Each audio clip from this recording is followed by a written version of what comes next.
Hello, everybody, and welcome to Getting Inside the Right Male Mind. I'm Lisa Shield, And I'm Benjamin Shield. and we are the Shields.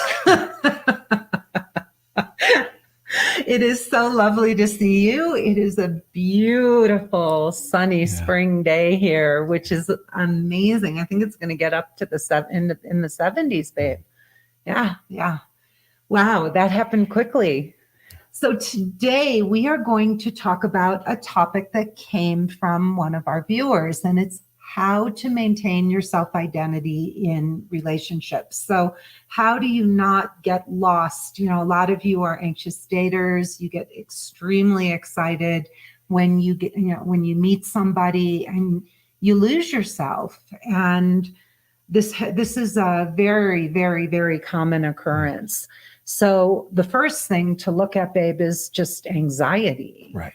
You know, a lot of women, probably more, I know that there are also men who are very anxious, but really probably predominantly women are the anxious daters, or am I wrong about that? Well, in my practice in Los Angeles, where I practiced 39 years before we moved to Santa Fe, I would say that the primary malady, beyond headaches or back pain or foot issues, was anxiety. Mhm. People came in with anxiety, Mhm. and that takes them out of the present moment. It also takes them out of the right state of mind, Mhm. where they're more likely to listen to what in your course, emotionally naked dating, you would call the frenemy, as Right. opposed to the naked dater. Yeah. With anxiety, we tend to hear those more negative, troubling thoughts rather than the better angels of our nature. Mm-hmm. Right. And so a lot of people, one of the biggest issues with getting into a relationship is that people are primarily driven by anxiety and hormones. Mm-hmm. Mm-hmm. And unfortunately, the way we've been taught that relationships happen is you meet somebody, you fall in love, and supposedly you live happily ever after, right? And so we're talking about losing your identity. Number one, if we're being driven by our hormones and our anxiety, that leads us to have sex too quickly, right? And to merge with somebody who is not necessarily a viable partner. And so once we become sexually or chemically bonded, then we start to lose ourselves because we lose our autonomy. We lose our sense of self. We also, as women, we give all of our control up too quickly to a man who has not yet proven himself. We don't even know who this man is. And now suddenly we're sexually and chemically bonded to him. Yeah. I remember something Lynn Andrews, who wrote Medicine Woman years ago, she would talk about how a man is attracted to a woman because a woman is his teacher. A woman can offer a man things that and teach a man things that he can't get from anywhere else. Like what? Well, first, masculinity. Mm-hmm. That if a woman is in her femininity, then a man can be in his masculinity. And if a woman is grounded and nurturing, it teaches a man who may not have grown up with those ideals how, or at least what it's like, or how to coexist with a partner who has that. And so often that a man will fall in love with a woman for her ability to, as a teacher. And then when the woman becomes involved in the relationship, she begins to give up those things, and she loses that, and the man not begins to feel that sense of loss and even resentment, because this isn't the woman he fell in love with. And then she begins to feel a sense of loss and grief because she has given up that important part of herself. Right. Yeah. And she doesn't know who she is anymore. She's lost her power. Yeah. And And self-respect. And self-respect. Yeah. And so then her self-esteem is gone.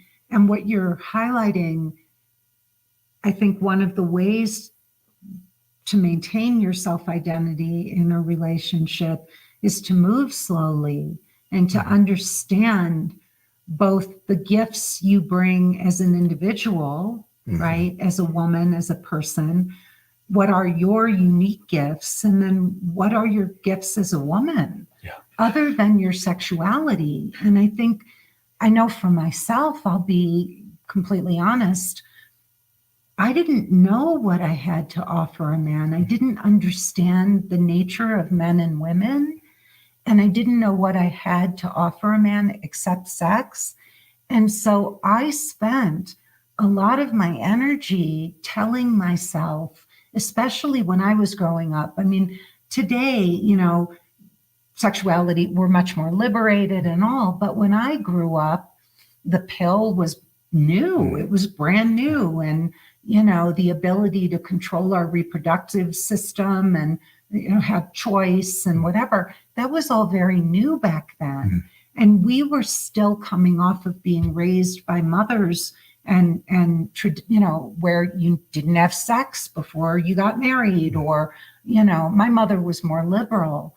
But I developed this self-concept that I was a liberated woman, and that because of that, men desire, I was desirable to men, and I was willing to be, to engage in sexual relationships with men.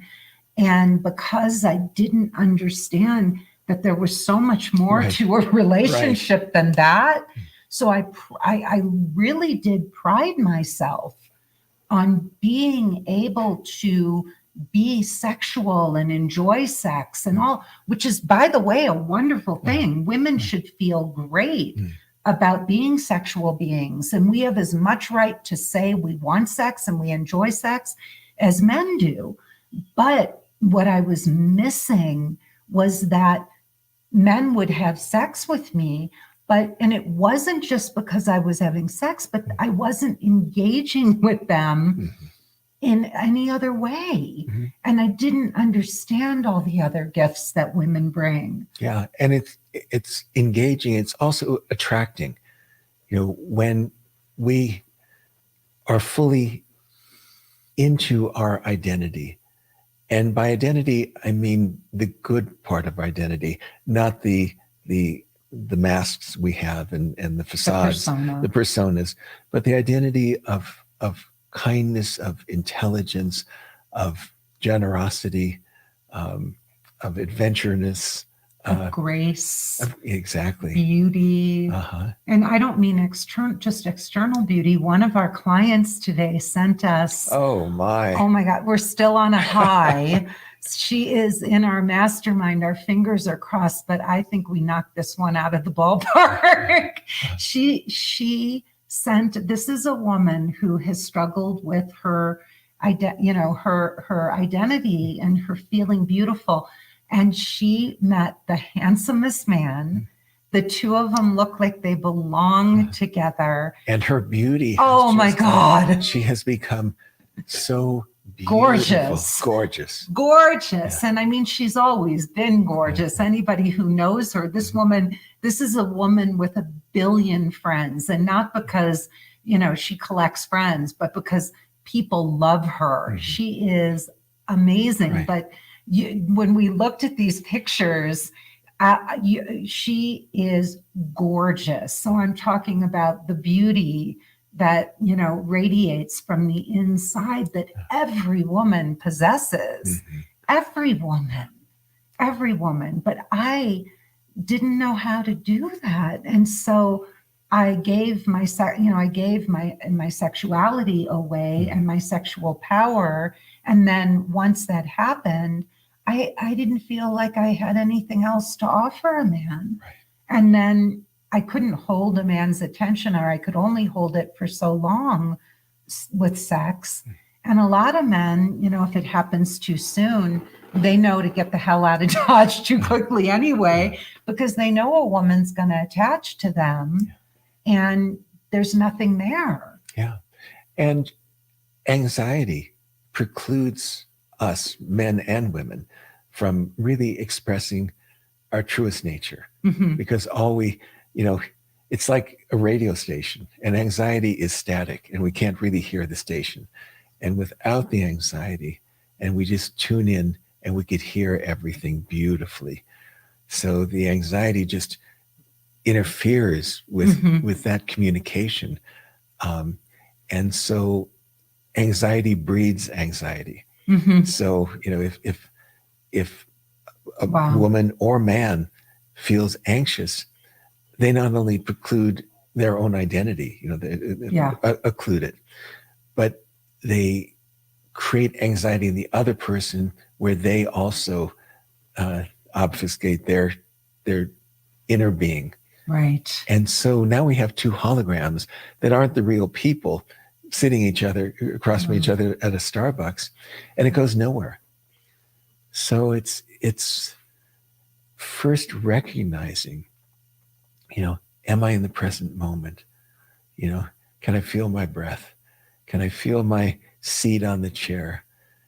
Can I be with this person as much of 100% as I can, and sharing what I feel is safe within that, wherever that relationship and that feeling of trust and safety is with the person sitting across from us. And can I let go of the desire to be liked? Mm-hmm. Can I just be in the moment and allow this to flow? Yeah.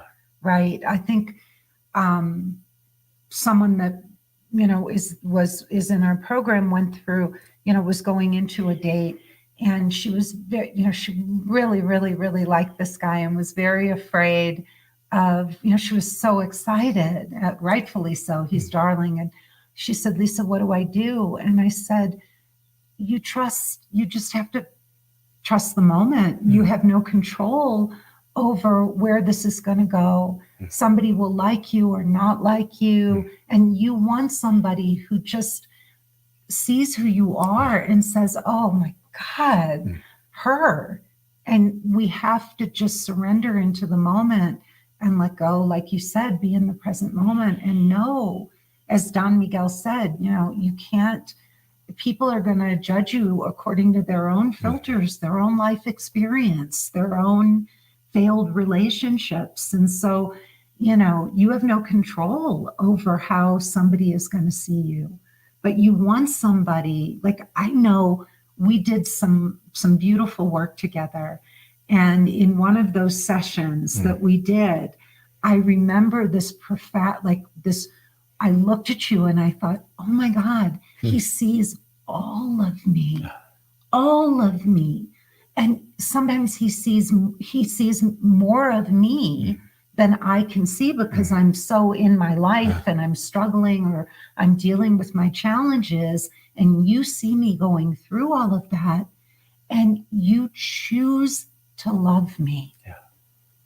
You just choose to love me. You don't criticize me. You don't tell me how I could do it better or how I should have done it differently.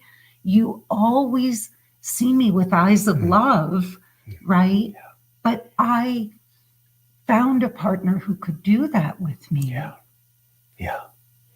Yeah. And we've created this beautiful interdependence. Yes. Not a codependence, not a what was autonomous or an independent relationship. Right. So there's independent, there's codependent, and then there's interdependent. And codependence would be? Well, codependence is where two people are limping through life together, and you're like crutches, right? You're my crutch and I'm your crutch. And we're not taking personal responsibility for ourselves. And it goes nowhere. No, it goes nowhere. In fact, those relationships can be very long and very drawn out. And in codependent relationships, we think that the other person is responsible for our happiness. And so, a lot of codependents are people pleasers. They're giving up their autonomy and their own identity trying to mold themselves and twist themselves into who they think the other person wants them to be, and vice versa. So, and there's some fear in that also. not some fear. Please. It's a very fear-based relationship that you can't live without each other. In fact, when you have, in an addictive paradigm, codependency is an addiction. It is an addiction to other people. In fact, I come from a very codependent history where I didn't know who I was. And so I was always looking to other people for a sense of self, for a sense of who I was, because I never got that in my family. I never really got that, unconditional positive regard. What is it that Carl Rogers talks about? I never received that from my family. And so I get that with you. You mirror back to me who I am all the time, and you do that in a very positive way. But I was looking all around me and I had no sense of self.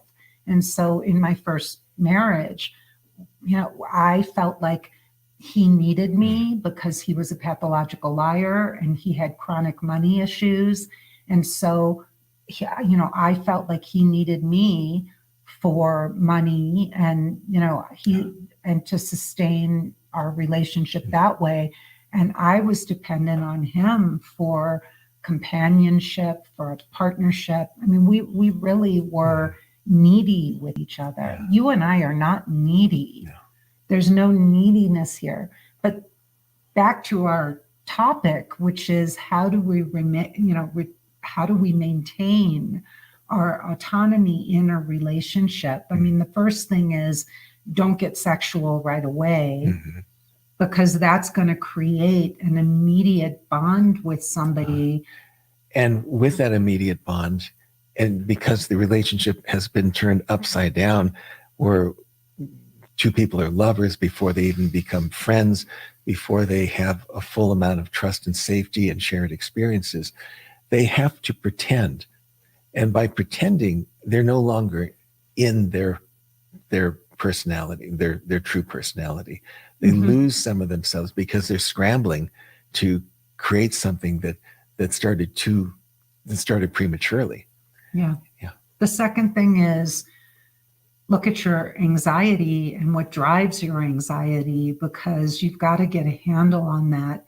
And one of the great books, Attached, talks about attachment styles, attachment theory. And it's important.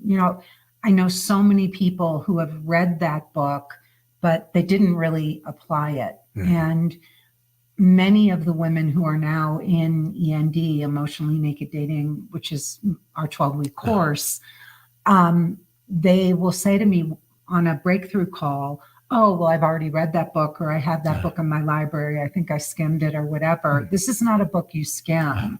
And this isn't even a book you read once. You may read this book several times. Right. And you haven't gotten it until you slap your forehead and say, oh my God, right. Oh, now I see. Yeah. Now I see what I've been doing. Now I see the relationships I've been in. Now I see why this didn't work. Now I see the pattern of the partner I've been looking for, which has been going down blind alleys and ending up in disaster. Yeah, so it's not just about getting attachment theory and saying, oh, okay, there's 3 attachment styles and, oh, I tend to be this and most of my partners have been that or whatever. You have to then start practicing and learning what is a secure attachment. How do I start dating and then going out into the dating world and looking at my reactivity? One of the beauties of dating, which I think is a godsend. Most people don't want to think about this, but I think it's a godsend, is that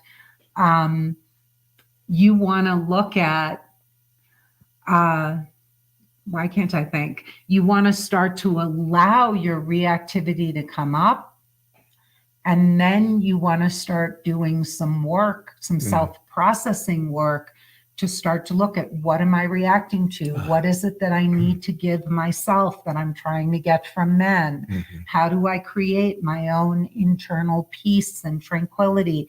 So, and to see, oh, he ghosted me and I feel myself going into a negative spiral. What do I need to tell myself? How can I use the voice of love instead of the voice of fear and switch those tapes?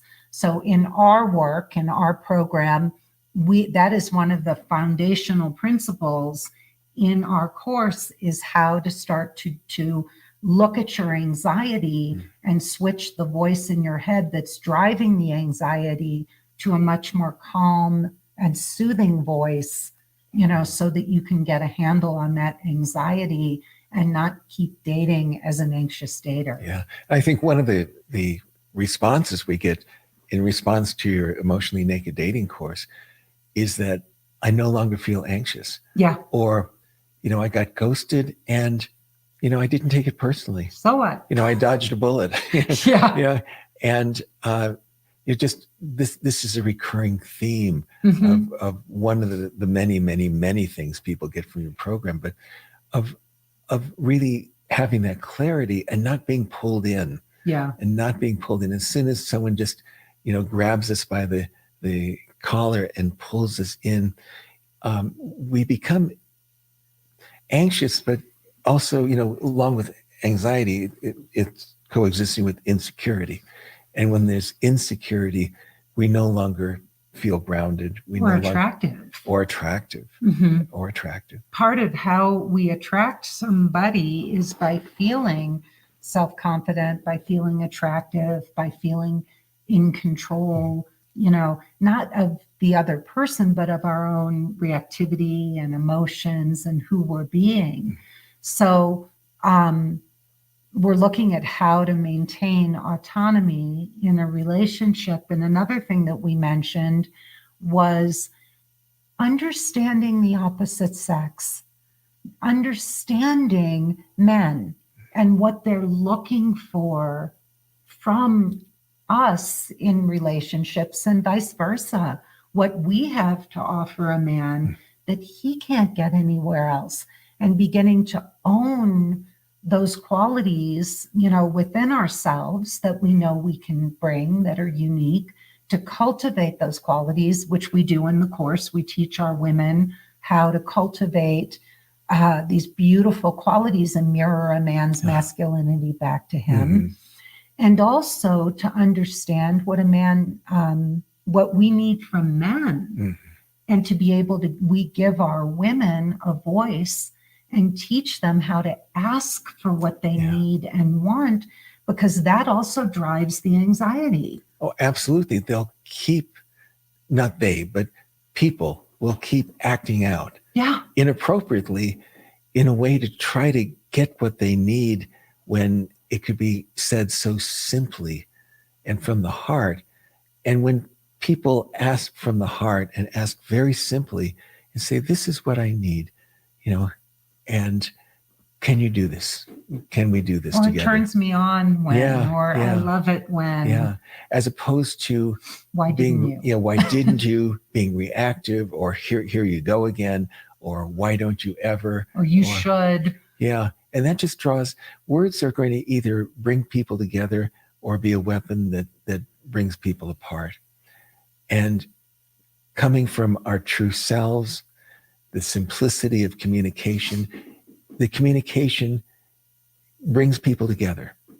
And when it's from insecurity, anxiety, reactiveness, it becomes a weapon that draws people apart. Well, and I also think one of the ways of maintaining your identity in relationship, believe it or not, is learning the real art of being emotionally naked and vulnerable.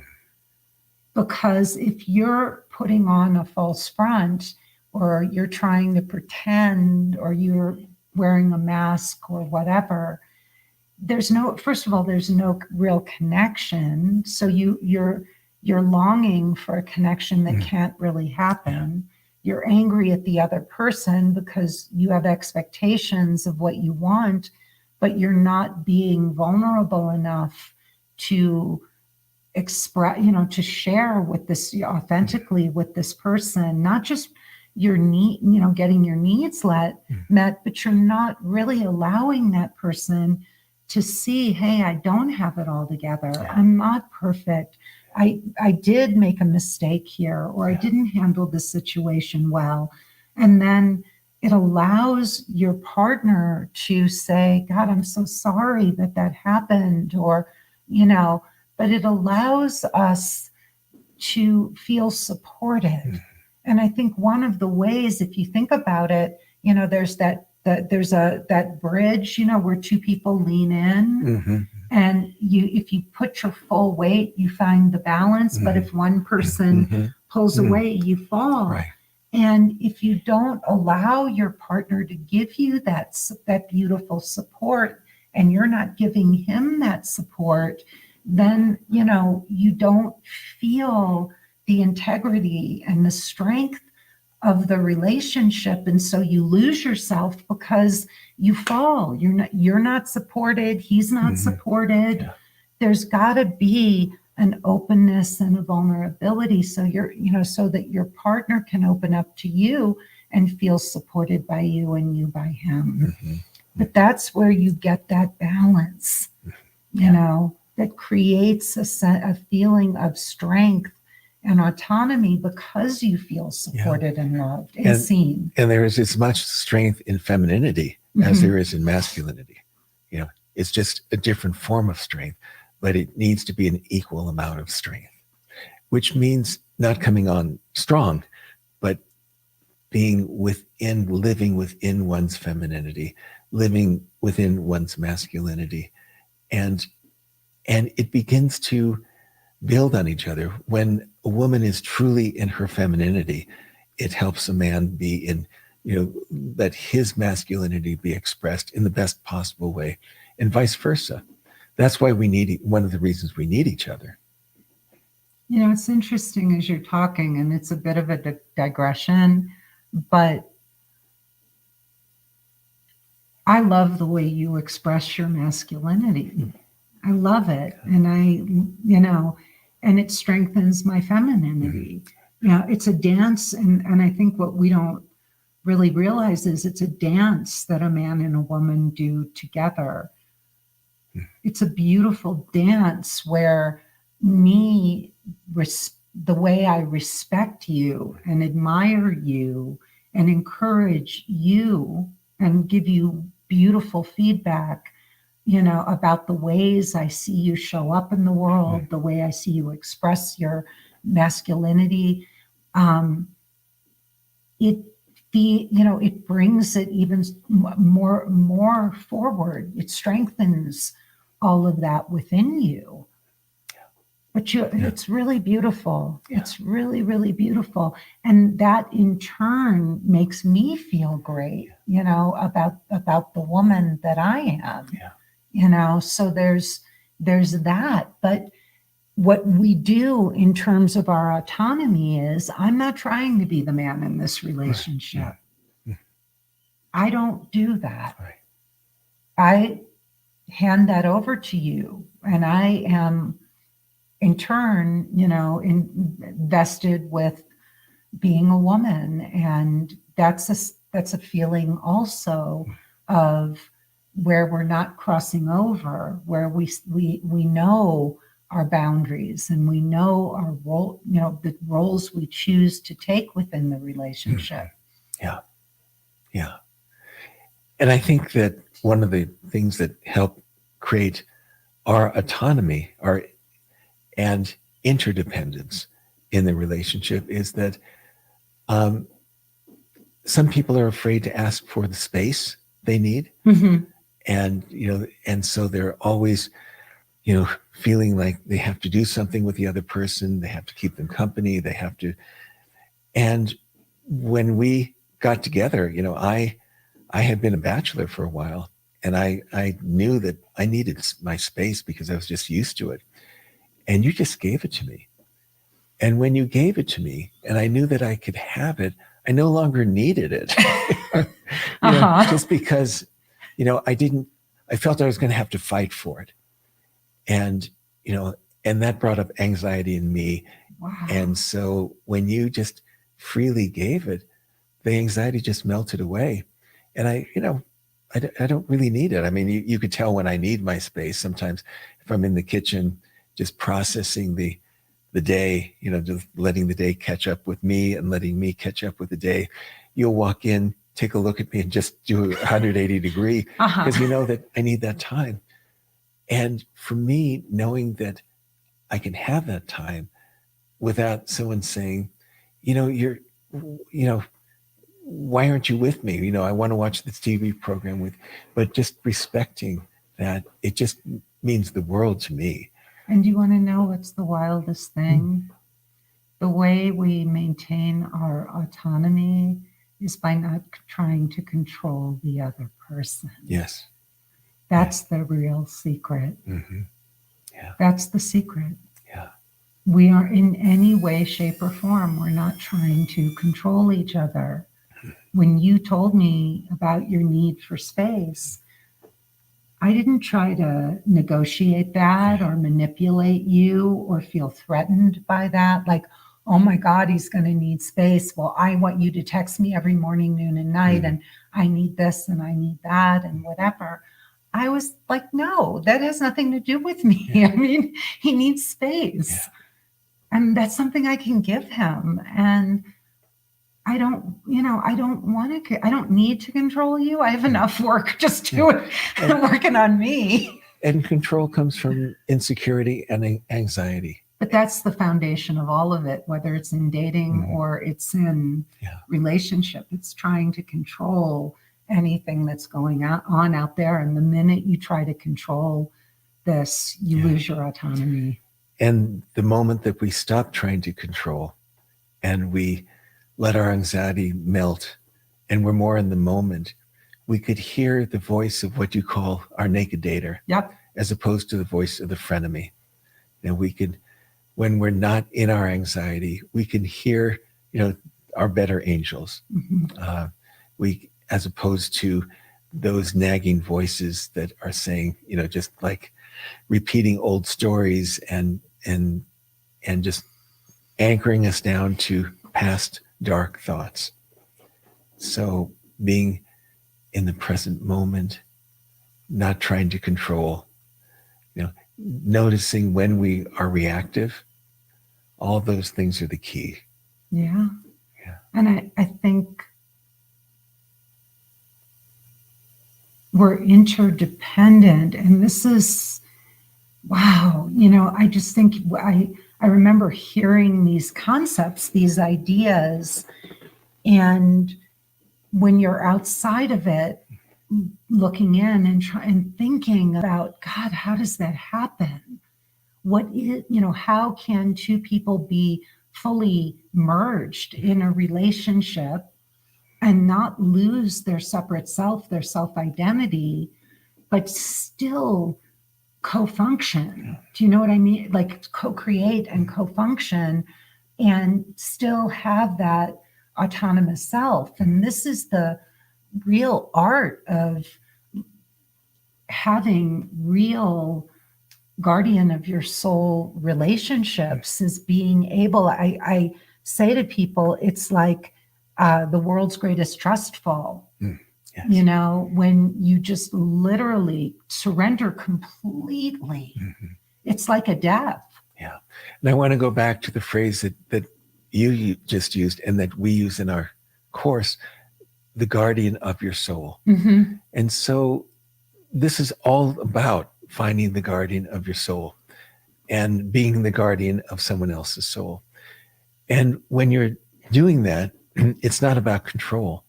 It's about protecting that and cherishing and nurturing that soul along that soul's journey.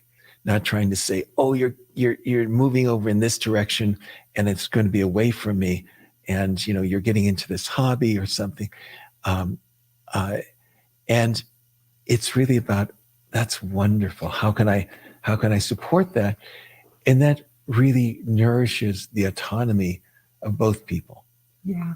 Well, what was the phrase? So we have a wonderful client who just went through the most exquisite transformation. It was amazing to witness this, who was dating a guy that she really liked, and then he started pulling back. And, anybody's normal, reaction to that is to get angry, to feel hurt, to feel victimized. And the beauty of working with people like you and me and staying engaged in that moment and knowing that this is your edge, that this is where where if she had done the old her and shown up and been angry and said, you didn't do this and you didn't do that and you led me on, and whatever could have happened there, which we've all done when somebody doesn't want or isn't even able. Maybe it's not even that they don't want, whatever. There's timing, there's whatever. It's not lining up. And then we get so angry and victimized and hurt.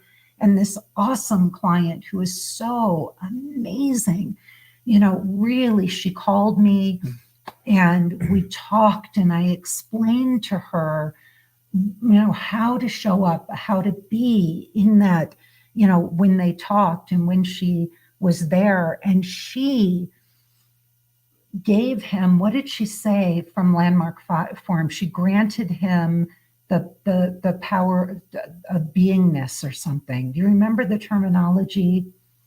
Not word for word. Okay. Well, what she did was she was a guardian of his soul in that moment. Right.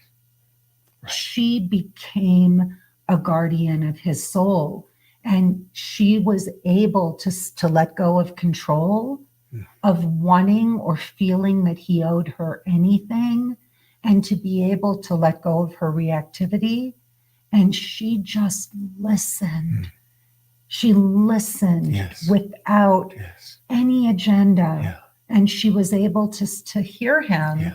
And then she said, I get it. I get that this isn't your time, that it's not lining up, that you have a responsibility to your kids. And I want you to do that. I want you to be there for your kids. I want to, and she completely released him. But what she got from that was extraordinary. She let go of control and she stepped in. She chose to be a guardian of his soul. And both people left better rather than wounded. Rather than holding on to a hurt that may go into the next relationship and taint that. They both were elevated. And it's what happens in our course. I mean, these are the kinds of breakthroughs and the kinds of things that happen. And what's wild is that so many of our clients are able to have relationships like this. We're seeing it more and more and more in I think I sent you 3 or 4 messages today that came into my inbox where one was more hard open. It's hard to take it in sometimes, right? But our women are learning how to maintain their autonomy and what that looks like and how to surrender control and step into their feminine, greatness and attract guardian of their soul relationships. Yeah. All right, honey. Well, thank you. This was a great topic. We never know where it goes. So this has been wonderful. I love spending my Sundays like this with you. Me too. Yeah. And one day we're going to turn this all into a book. So stay tuned. I'm Lisa Shield, and this is my wonderful husband, Benjamin Shield, and who is so gracious to spend a little piece of his Sunday mornings with all of us like this. This is called Getting Inside the Right Male Mind. I teach a course called Emotionally Naked Dating. It's a 12-week life-changing program. It is earth-shattering. It unblocks my women and shows them a proven, beautiful roadmap for finding a guardian of their soul relationship. So if that excites you, if that's your dream for yourself and your life, then hop over to lisashield.com. You will find the link there to watch my free 45-minute presentation. And if you like what you hear, please stay to the very end, because that is where you can sign up for a breakthrough call with me or a member of my team, so we can show you how you can find your Benjamin. Please like and rate my podcast wherever you get it. And also go to YouTube. There's lots of old videos and recordings there. So you can also like my YouTube channel. And if you have any suggestions for topics for this podcast or for my other podcast episode, Lunch with Lisa, then please send those to podcast@lisashield.com. Enjoy the rest of your day. Thank you for joining us. And please tell everyone about this podcast. All right. Bye, babe. Bye-bye.